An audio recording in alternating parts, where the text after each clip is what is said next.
my grandpa actually raced go-karts, and he would talk about how they had 2 or 3 engines on a go-kart. And my dad and I are both looking at him like he's crazy, like he's lost his mind.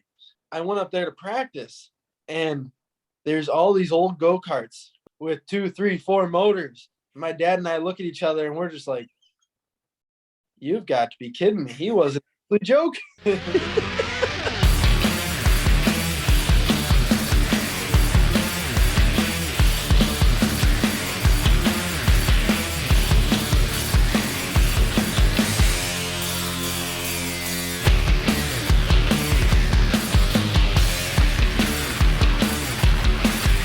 So, hey, you had a heck of a weekend over there at Charlotte Motor Speedway, man. Yeah, it was a heck of a weekend. I feel bad for you for the way it ended, but dude, you held your own, and the Dodge folks are proud. I mean, look, the Dodge faithful love watching that Challenger run on track, and man, you make it look good. Tell me about the race. I started 7th on the inside, and I was happy to start on the inside, so I didn't have to start on the outside, because a lot of people on the outside always end up in that outside wall when you watch NASCAR a lot. That's typically what happens. And was up to, I believe, 6th, and just was holding my own and kind of just putting in laps. And then I was coming in turn 15, and the car behind me, he hadn't really made an attempt to pass me yet, but he ended up punting me in the left-hand corner and pushed me off into the front lawn of and water splashed up all over my windshield. So I thought it was the radiator or radiator hose or something like that. And I'm like, yeah, I don't really need to melt the motor down, so let me pull into the pits quick and have them check it out. And then I kind of went back out and just finished the race and got my points and called it a day. Dude, it was such a bummer because you and look, I'll call Scott out. You guys had a Yeah. really good battle, right? I mean, he was behind you, but he was giving you some pressure. There were some times where you'd pull away. There were some times that he'd kind of get caught up, especially as you guys were working traffic. And then all of a sudden, you were gone, and his left front fender was completely missing. And I thought, that can't be good. But yeah, racing's racing. It's racing. I mean, it is. Hey, tell me a little bit about the youth movement, because right now, I mean, you're what are you now? 19? 20. Oh, you're 20. Oh, happy birthday, Yeah. man, since the last time we talked. Okay. But I mean, okay, so you're 20.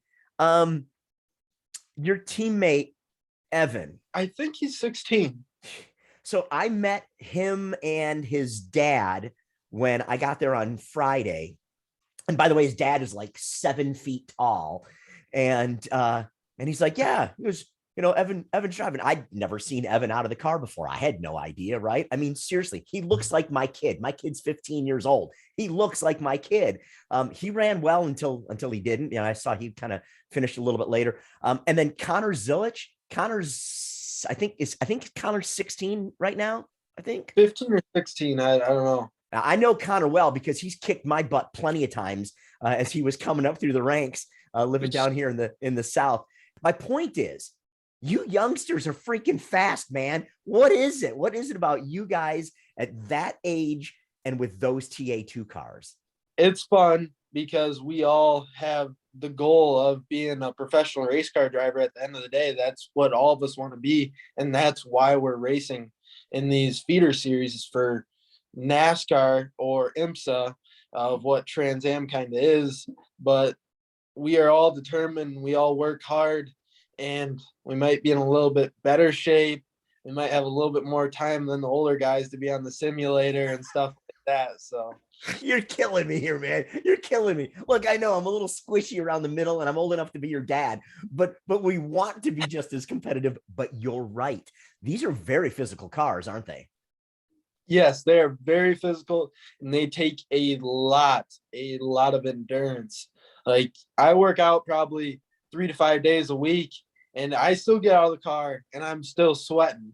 I mean, there's nothing you can do in these cars to not sweat, because we see temperatures around 150 or higher on the inside of these cars, sometimes 170, depending on the track and depending on the weather.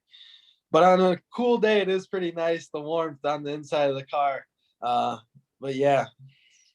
Well, dude, you did a great job out there at the race. Of course, representing Dodge, the Challenger. It does look so good out there. I mean, if I know I'm a little partial, but man, that's the best looking race car on the whole track. You see the Camaros, and there's so many Camaros and Mustangs, but I'm the only Dodge, and it just stands out. And there's so many more people that come up to me and they thank me for literally running a Dodge. And I don't see that with the Camaro and Mustang people. And just the pictures that can be taken out on the track of the Dodge just standing out there looking all beefy, kind of like a bulldog has that big stance. But yeah. This coming weekend, this is also with SVRA, isn't it? Yes. Okay. The reason I love that is because walking around the paddock, you can see all the classic cars, these old vintage race cars. And some of them, there are some vintage Trans Am cars there. And to see the original Trans Am cars, and of course, we know Dodge has an amazing history back in Trans Am back in the day. And then to see, you're obviously there representing us, but the series as a whole really is the modern day version of that now, isn't it? Yeah, I really appreciate walking around the paddocks and looking at the older stuff, just because I can see what the race car drivers before me had to deal with, what they had to drive. They have some serious stones be doing stuff like that, and especially a lot of these cars are worth hundreds of thousands or millions of dollars, and they are irreplaceable. But I mean, our cars, they still don't have ABS. They don't have traction control. I mean, we have the safety equipment, but we're still back in the times pre traction control, pre ABS, and pre all the fancy stuff that makes it able for the everyday driver to go out and drive their 700 horsepower car. You guys have got to watch Rhett Barkau race. He is doing a great job. Trans Am 2 is the series they're racing this weekend at Road Atlanta. You can follow him all season long. He's the guy in the Dodge Challenger. Dude, congratulations on the run. Thanks for coming on and giving us a recap and waving that big Dodge Challenger flag at the track for us. Thank you for having me on, and hopefully we can get a win and a couple podiums this year.